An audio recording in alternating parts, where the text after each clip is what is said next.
আমরা অনেক রকম খুনের ঘটনা শুনিয়েছি। কখনো প্রতিশোধের খুন, কখনো টাকার জন্য খুন, আবার কখনো সিরিয়াল কিলিং।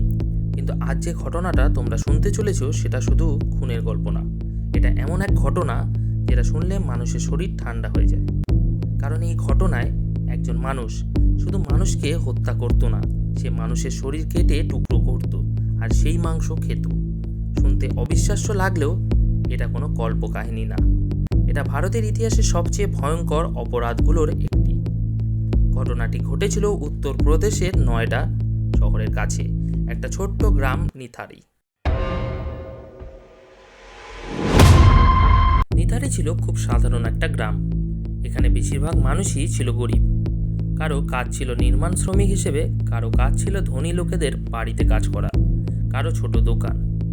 সন্ধ্যা হলেই গ্রামের বাচ্চারা রাস্তায় খেলতো, দৌড়তো, হাসতো, চিৎকার করত। গ্রামের মানুষ ভাবতো এখানে সব নিরাপদ, কিন্তু কেউ জানতো না এই গ্রামের পাশেই ধীরে ধীরে তৈরি হচ্ছে একটা ভয়ঙ্কর দুঃস্বপ্ন। 2005 সালের মাঝামাঝি সময় একটা ছোট মেয়ে হঠাৎ করে নিখোঁজ হয়ে যায়। তার পরিবার পাগলের মতো খুঁজতে থাকে, গ্রামের মানুষও খুঁজতে সাহায্য করে, কিন্তু কোথাও তাকে পাওয়া যায় না। শেষে তারা থানায় যায়, কিন্তু পুলিশ খুব একটা গুরুত্ব দেয় না। তারা বলে হয়তো সে নিজে থেকেই কোথাও চলে গেছে। কয়েকদিন পর আর একটা বাচ্চা নিখোঁজ হয়, তারপর আবার ধীরে ধীরে নিথারি গ্রামের মানুষ বুঝতে পারে এখানে কিছু একটা ভয়ঙ্কর ঘটছে। বাচ্চাদের পরিবার বারবার থানায় গিয়েছিল, বারবার বলেছিল আমাদের সন্তানদের খুঁজে দিন, কিন্তু বেশিরভাগ সময় পুলিশ একই কথা বলেছিল, ওরা হয়তো অন্য শহরে কাজ খুঁজতে গেছে। এই অবহেলার কারণেই একটার পর একটা শিশু হারিয়ে যেতে থাকে।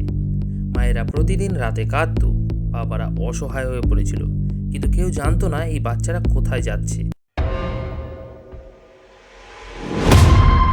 নিথারি গ্রামের কাছে একটা ছিল বড় বাড়ি। সেই বাড়ির মালিক ছিল এক ধনী মানুষ, তার নাম ছিল মনিন্দ্র সিং পান্ডের। কিন্তু বেশিরভাগ সময় বাড়িতে থাকতো তার চাকর, তার নাম সুরিন্দর কোলি। পাশের বাড়ির মানুষ অনেক সময় বলতো ওই বাড়ি থেকে অদ্ভুত গন্ধ আসে, কখনো গভীর রাতে অদ্ভুত শব্দ শোনা যায়, কিন্তু কেউ তেমন গুরুত্ব দেয়নি, কারণ বাইরে থেকে বাড়িটা একদম সাধারণ লাগতো। কেউ ভাবতেই পারেনি এই বাড়ির ভেতর কি ভয়ঙ্কর ঘটনা ঘটছে।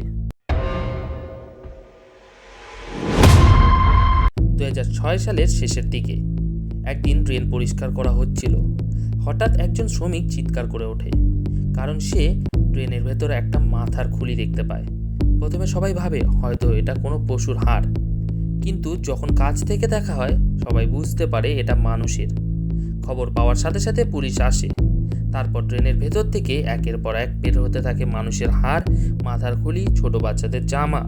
পুরো এলাকা আতঙ্কে ভরে যায়।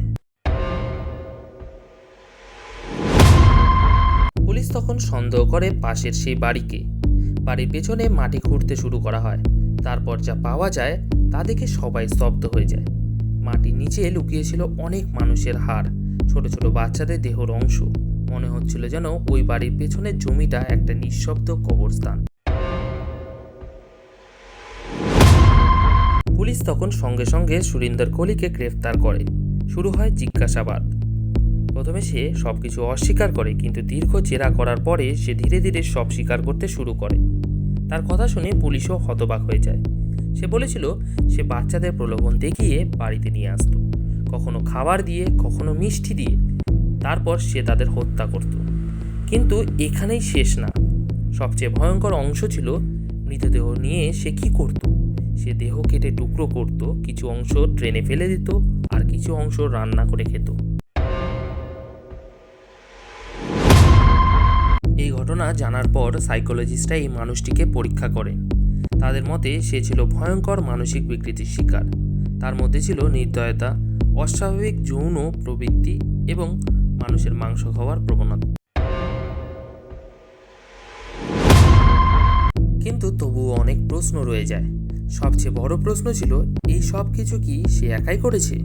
কারণ এই সব ঘটনা ঘটেছে মনিন্দ্র সিং পান্ডের বাড়িতে।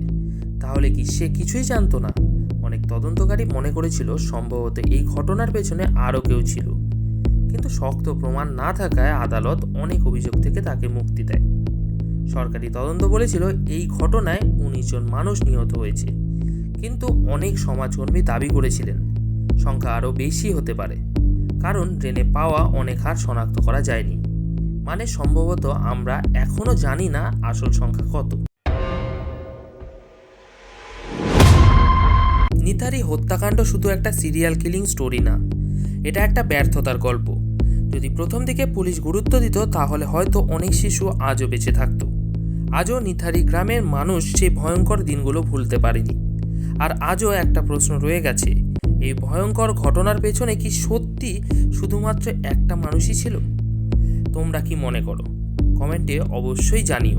ভিডিওটি ভালো লাগলে লাইক এবং শেয়ার করুন, আর এমনই রিয়েল আনসলভ কেস জানতে আমার চ্যানেলটি সাবস্ক্রাইব করুন।